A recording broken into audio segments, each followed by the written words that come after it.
Hi, it's June 9th. We're in 1 Kings 5:1 through 6:38.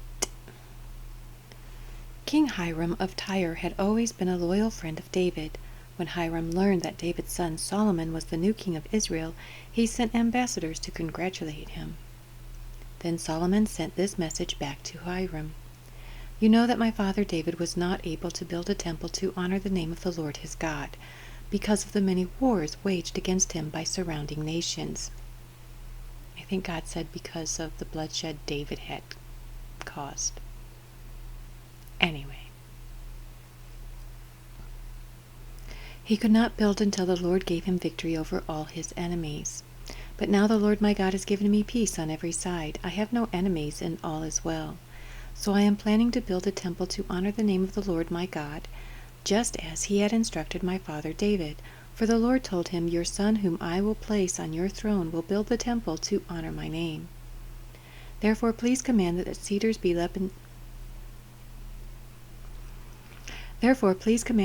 from Lebanon be cut for me. Let my men work alongside yours, and I will pay your men whatever wages you ask. As you know, there is no one among us who can cut timber like you Sidonians. Butter 'em up. More likely they'll do what you want, right? When Hiram received Solomon's message, he was very pleased and said, Praise the Lord today for giving David a wise son to be king of the great nation of Israel. Then he sent this reply to Solomon. I have received your message, and I will supply all the cedar and cypress timber you need. My servants will bring the logs from Lebanon mountains to the Mediterranean Sea and make them into rafts and float them along the coast to whatever place you choose. Then we will break the rafts apart so you can carry the logs away. You can pay me by supplying me with food for my household. Now, I'm pretty sure I'm no construction worker, and I don't know about these things, but I think wood is treated nowadays so that, because wood will soak up water. So I think it's treated nowadays so that it won't do that, so that it will repel water. So what do you suppose they did back then to keep their wood from becoming weighed down with water, from becoming soggy? How did they do that? Let me know if you know. So Hiram supplied as much cedar and cypress timber as Solomon desired. In return, Solomon sent him an annual payment of 100,000 bushels of wheat for his household and 110,000 gallons of pure olive oil. So the Lord gave wisdom to Solomon just as he had promised, and Hiram and Solomon made a formal alliance of peace. They must have had olive trees in abundance over there to be able to create so much olive oil. And it would be pure too. There would be no additives. That would be the best olive oil, right? Probably really good for your skin too. Then King Solomon conscripted a labor force of 30,000 men from all Israel. He sent them to Lebanon in shifts, 10,000 every month, so that each man would be 1 month in Lebanon and 2 months at home. I kind of like that. 2 months off. Yay. Adoniram was in charge of this labor force. Solomon also had 70,000 common laborers, 80,000 quarry workers in the hill country, and 3,600 foremen to supervise the work. It's a lot of people. At the king's command, they quarried large blocks of high-quality stone and shaped them to make the foundation of the temple. Strong foundation. Men from the city of Gebal helped Solomon's and Hiram's builders prepare the timber and stone for the temple. How did they prepare it? What did they do? These are things I want to know. And I'm sure I could probably research it, but my problem is by the time I finish doing the Bible reading, I forget what it is that I wanted to look up. So y'all do that for me, because I don't remember. It was in mid-spring, in the month of Ziv, during the 4th year of Solomon's reign, that he began to construct the temple of the Lord. This was 480 years after the people of Israel were rescued from their slavery in the land of Egypt. Weren't they in Egypt for like 400 and something years? The temple that King Solomon built for the Lord was 90 feet long, 30 feet wide, and 45 feet high. The entry room at the front of the temple was 30 feet wide, running across the entire width of the temple. It projected outward 15 feet from the front of the temple. Solomon also made narrow recessed windows throughout the temple. He built a complex of rooms against the outer walls of the temple all the way around the sides and rear of the building. The complex was 3 stories high, the bottom floor being 7.5 feet wide, the second floor 9 feet wide, and the top floor 10.5 feet wide. Okay, so the rooms are getting bigger like this. Did he make it more square but just put more material to make the rooms wider and wider? Or was it just the bottom floor, the second floor, like that, and then, so was it steadily getting bigger like that? This is how I'm seeing it in my head, and I don't, tell me if you know. Don't keep it a secret. The rooms were connected to the walls of the temple by beams resting on ledges built out from the wall.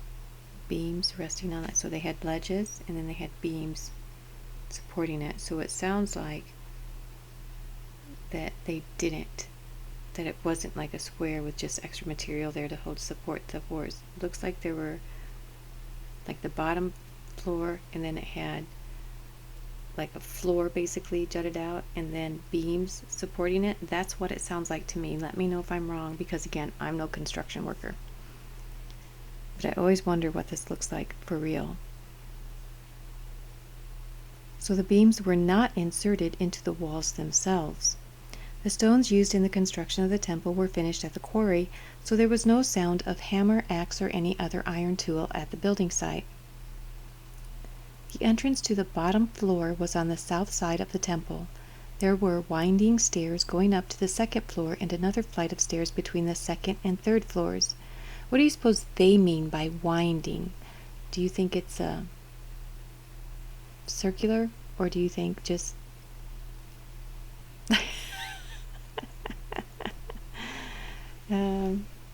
I don't know. I never thought about the stairs before. There were winding stairs going up to the second floor and another flight of stairs between the second and third floors. After completing the temple structure, Solomon put in a ceiling made of cedar beams and planks. As already stated, he built a complex of rooms on 3 sides of the building attached to the temple walls by cedar timbers. Each story of the complex was 7.5 feet high. Then the Lord gave this message to Solomon: "Concerning this temple you are building, if you keep all my decrees and regulations and obey all my commands, I will fulfill through you the promise I made to your father David. I will live among the Israelites and will never abandon my people Israel." So Solomon finished building the temple. The entire inside from floor to ceiling was paneled with wood. He paneled the walls and ceilings with cedar, and he used planks of cypress for the floors. He partitioned off an inner sanctuary, the most holy place, at the far end of the temple. It was 30 feet deep and was paneled with cedar from floor to ceiling. The main room of the temple outside the most holy place was 60 feet long. Cedar paneling completely covered the stone walls throughout the temple, and the paneling was decorated with carvings of gourds and open flowers. He prepared the inner sanctuary at the far end of the temple where the Ark of the Lord's Covenant would be placed. This inner sanctuary was 30 feet long, 30 feet wide, and 30 feet high, a cube. He overlaid the inside with solid gold. He also overlaid the altar made of cedar. Then Solomon overlaid the rest of the temple's interior with solid gold, and he made gold chains to protect the entrance to the most holy place.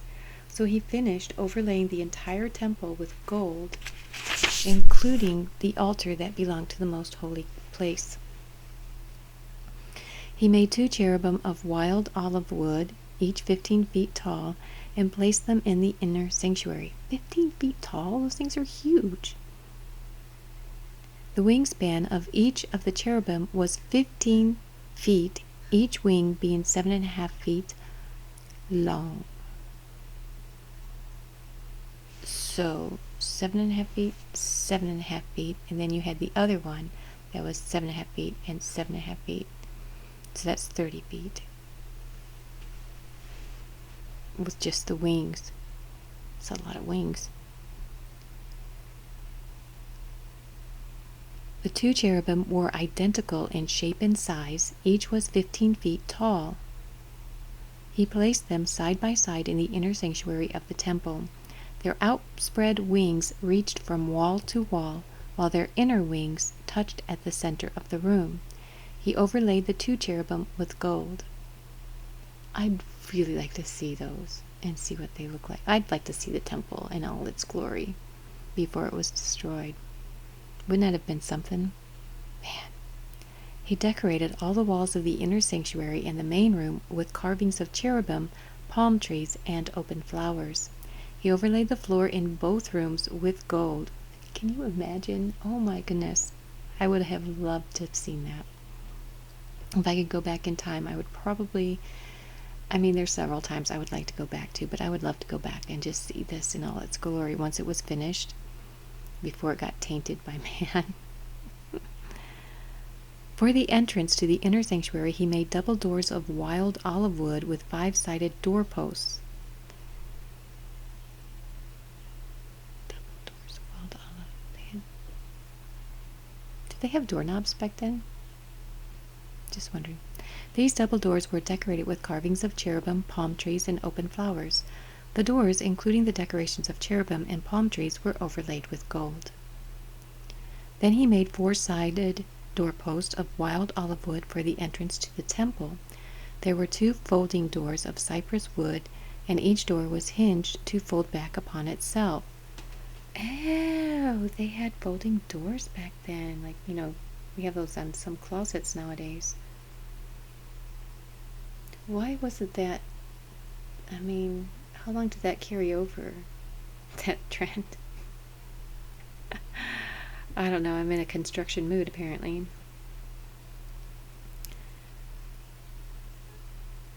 And they were overlaid with gold too, that's crazy.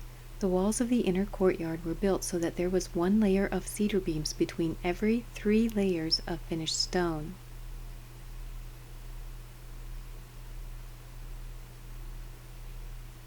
Between every 3 layers of finished stone. How many layers of stone do they have? I'm sure they said, but I don't recall right now. I'm super tired. I woke up way early before the sun came up, long before the sun came up. So tired. The foundation of the Lord's temple was laid in mid-spring in the month of Ziv, during the 4th year of Solomon's reign. The entire building was completed in every detail by mid-autumn in the month of Bul, during the 11th year of his reign, so it took 7 years to build the temple. I can imagine that it took a really long time. That's just crazy. I would have loved to have seen that, though. Acts 7, 1-21. Then the high priest asked Stephen, "Are these accusations true?" This was Stephen's reply, because remember they're saying that Stephen was blaspheming and because of his teachings in Jesus. Oh, about Jesus. I hate this. That was smart. This was Stephen's reply. "Brothers and fathers, listen to me. Our glorious God appeared to our ancestor Abraham in Mesopotamia before he settled in Haran." Oh yeah, they're saying that he was trying to change Moses' law or covenant or something. God told him, "Leave your native land and your relatives and come into the land that I will show you."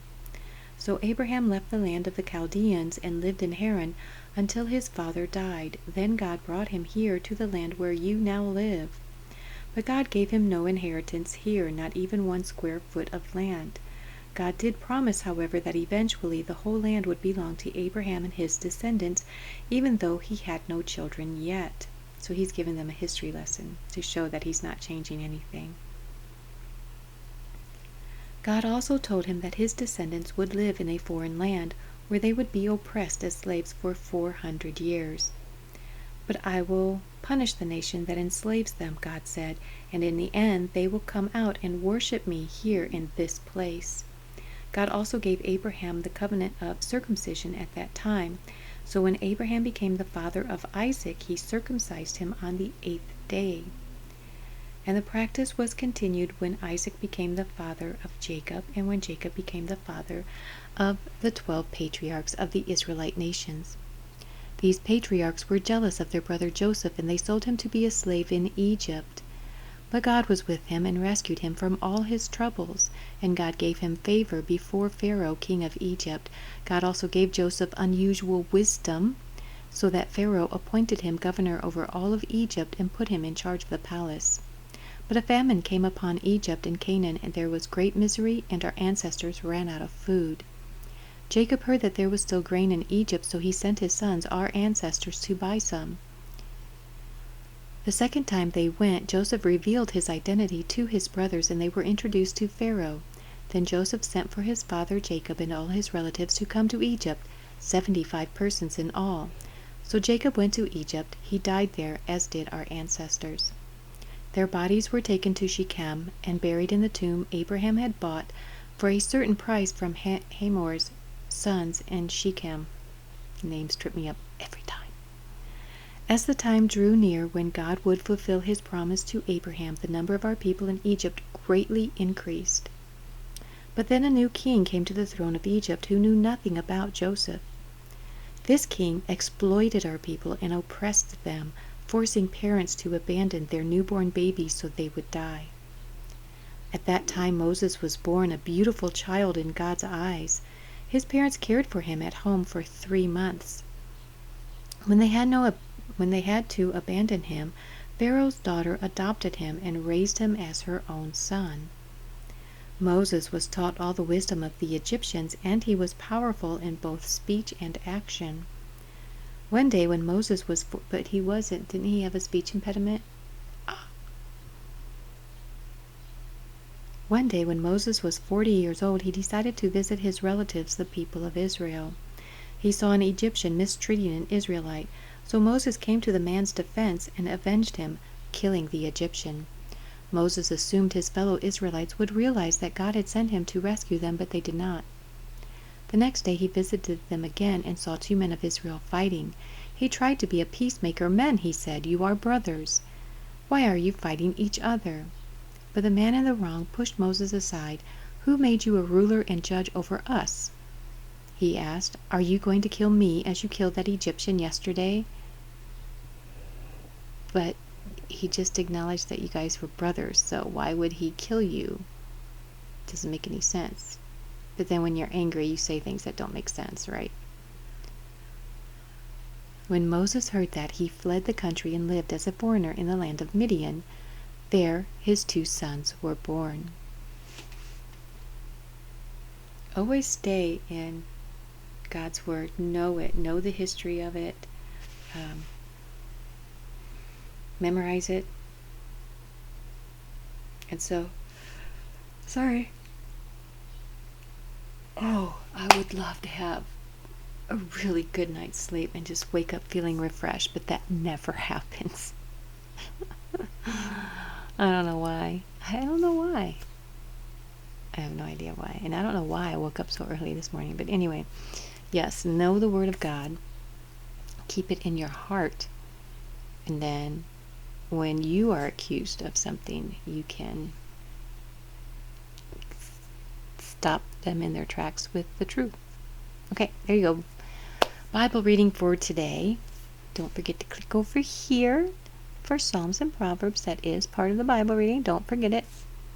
And Psalms are good to read when you're going through stuff because they can be uplifting and encouraging.